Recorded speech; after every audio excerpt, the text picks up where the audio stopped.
মহিলা হয়ে আর এক মহিলার উপর কিভাবে অত্যাচার করতে পারে। এই খবর যখন আপনাদের দেখাবো তখন আপনাদের এই কথাই মনে হবে, হ্যাঁ, সোদপুরের তরুণী হাওড়ায় তার উপর অকথ্য অত্যাচারের ঘটনা এবং ছেলে মা মিলে অত্যাচার করেছে।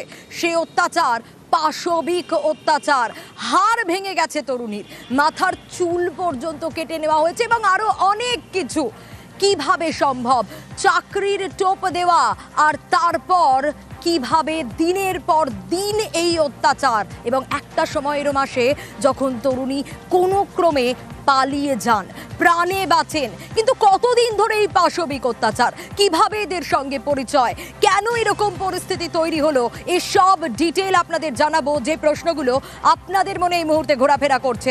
সুবীর রয়েছে আমার সঙ্গে সরাসরি। সুবীর, এক দুদিনের এই ঘটনা নয়, কতদিন ধরে এই রকম ভাবে অত্যাচার সহ্য করতে হয়েছে এই তরুণীকে, এবং কিভাবে বরাত জোরে তিনি প্রাণে বেঁচে গেলেন, পালিয়ে এলেন, কিভাবে এই তরুণীর সঙ্গে যুবক আর তার মায়ের পরিচয়?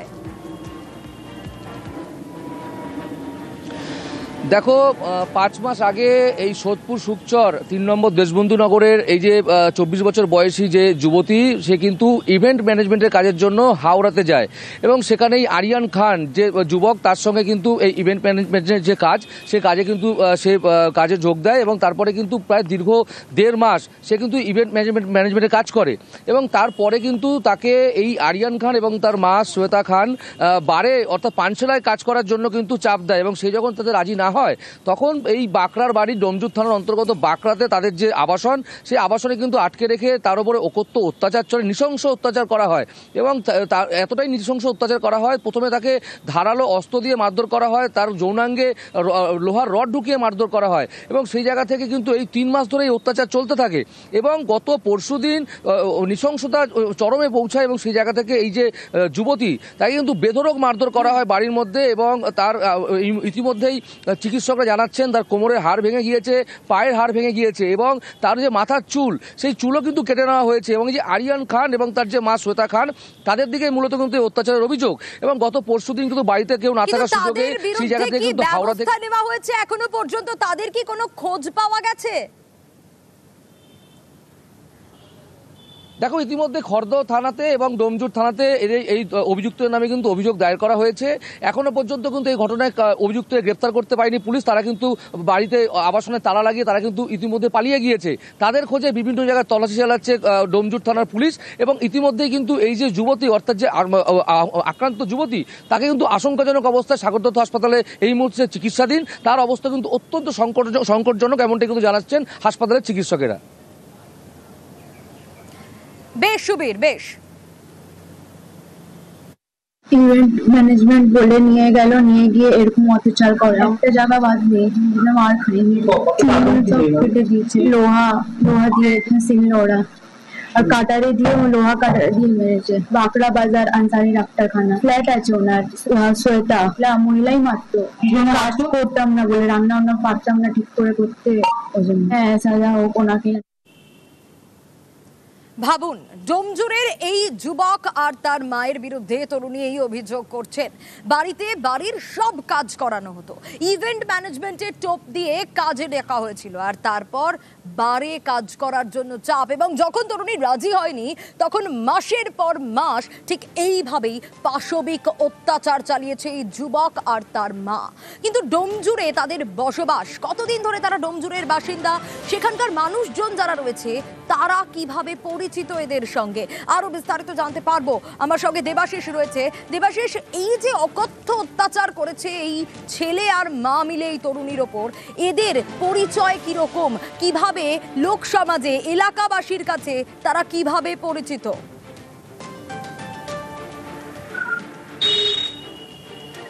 দেখো, এলাকাবাসীর কাছে এই শ্বেতা খাতুন ওরফে ফুলটুসির নাম কিন্তু কুখ্যাত বলা যেতে পারে।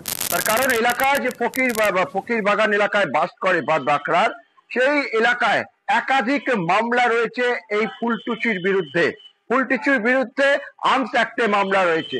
এমনকি তার ঘর থেকে একটি গন্ডগোল হয় গোটা এলাকায়, সেখানে বন্দুক সাপ্লাই থেকে বোমা সাপ্লাই গোটাটাই করেছিল ফুলটুসি, এবং তার বাড়ি থেকে একাধিক আগ্নেয়াস্ত্র বোমা উদ্ধার করেছিল পুলিশ। এই থামায়, তারপরে তাকে গ্রেপ্তারও করা হয়, পরবর্তীকালে সে জামিনে মুক্ত পায়। এবং এই ফুলটুসির নামে কিন্তু গোটা এলাকা আতঙ্কে থাকে। তার কারণ শুধু বাঁকড়া ফকিরবাগান নয়, বিভিন্ন এলাকা থেকে সমাজ বিরোধী যাদের আশ্রয় হয় এই ফুলটুসির বাড়িতে, যে কোনো দুষ্কৃতি কাজকর্ম করে তার বাড়িতেই আশ্রয় নিত। আর তার সঙ্গে সঙ্গে মায়ের সঙ্গে সঙ্গে পাল্লা দিয়ে বেড়ে উঠেছিল এই আরিয়ান খান, যার বিরুদ্ধে ছিনতাই, রাহাজানি একাধিক মামলা রয়েছে। বেশ কিছু বছর আগে ছিনতাই করার অভিযোগে তাকে গ্রেপ্তারও করা হয়েছিল। এবং এই দেখতে সুন্দর আরিয়ান খান তার মুখের সৌন্দর্য নিয়ে একাধিক মহিলার সঙ্গে তাদেরকে ভোলাতো এবং তাদেরকে একাধিকবার বাড়িতে নিয়ে আসা হতো। এলাকার বাসিন্দাদের অভিযোগ যে এই মেয়েটিকে যখন নিয়ে আসা হয়েছিল তারপরে তারা একাধিকবার জিজ্ঞাসা করেছিল কে সেই, তখন তাদের কিন্তু এক একজনকে এক এক রকম বলা হয়েছিল। একবার বলা হয়েছিল এলাকায় একেবারেই সুনাম নেই, না ছেলের না মায়ের। বেশ দেবাশিস, ফিরলাম ব্রেকের পর। আর এবার নজর রাখবো ব্যবসায়ীকে মাওবাদীদের হুমকি চিঠি, সংগঠনের তহবিলে দিতে হবে 50 লক্ষ টাকা। কিন্তু কেন এরকম চিঠি এলো, কারা দিলেন এই চিঠি, কিভাবে এই চিঠি পাওয়া গেল, আরো ডিটেইল আপডেট জানাতে পারবে সান্নিক রয়েছে আমার সঙ্গে। সান্নিক, এই চিঠি কারা দিল, কিভাবে এসে পৌঁছলো এবং 50 লক্ষ টাকা সংগঠনে জমা দেওয়ার কথা বলা হচ্ছে?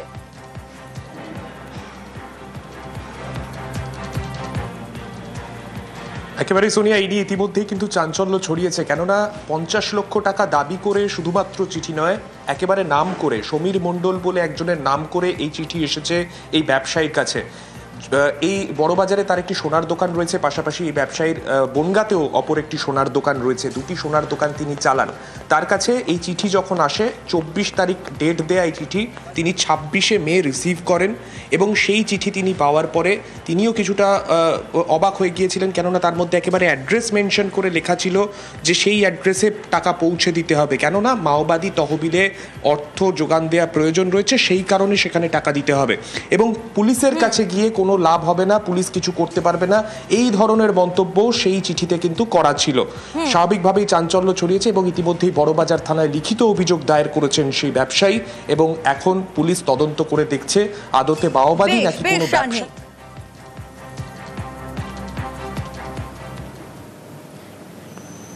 আর ভোট নিয়ে মোহাম্মদ ইউনুসের নাটক আবার শুরু হয়ে গেছে। ডিসেম্বরের মধ্যে ভোট করানোর কথা ছিল, কিন্তু না, ইউনুস কি বলছেন, ভোট হবে 2026-এর এপ্রিলে। শুক্রবার জাতির উদ্দেশ্যে ভাষণ দিয়েছেন তিনি এবং সেখানে কি বলেছেন মোহাম্মদ ইউনুস শোনাবো। এর আগে 2026 সালের জুনের মধ্যে ভোট হওয়ার আশ্বাস দিয়েছিলেন তিনি। কিন্তু বিএনপি সহ বাংলাদেশের একাধিক রাজনৈতিক দল যারা 2025-এই ভোটের দাবি তোলে, কিন্তু সেটা যে হচ্ছে না, ইউনুসের বক্তব্যে তা স্পষ্ট হয়ে গেল। আগামী জাতীয় নির্বাচন 2026 সালের এপ্রিলের প্রথমার্ধের যে কোনো একটি দিনে অনুষ্ঠিত হবে।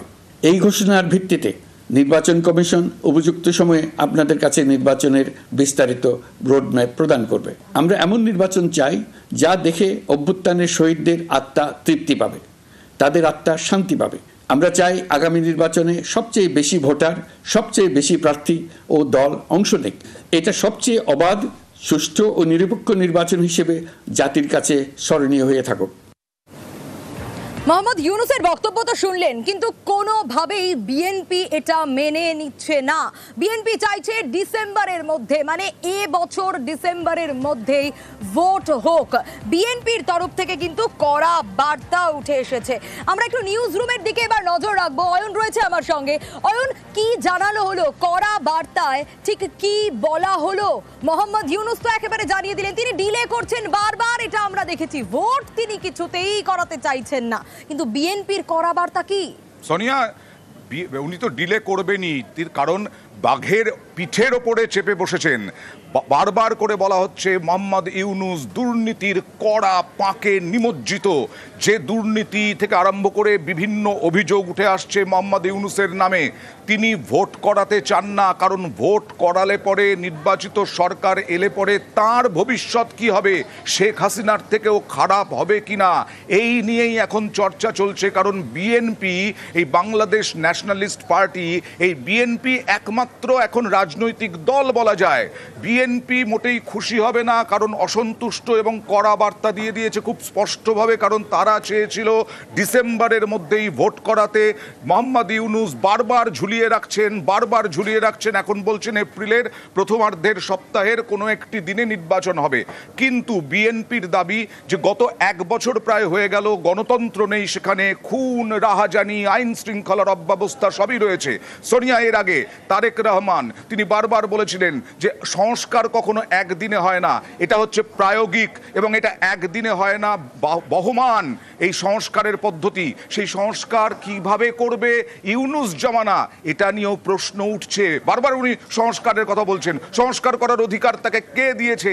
কোনো সাংবিধানিক অধিকার নেই, তিনি নির্বাচিত সরকারের কোনো প্রধানমন্ত্রী নন। তাহলে সংস্কার করার দায় কার? সংস্কার করার দায় নির্বাচিত সরকারের।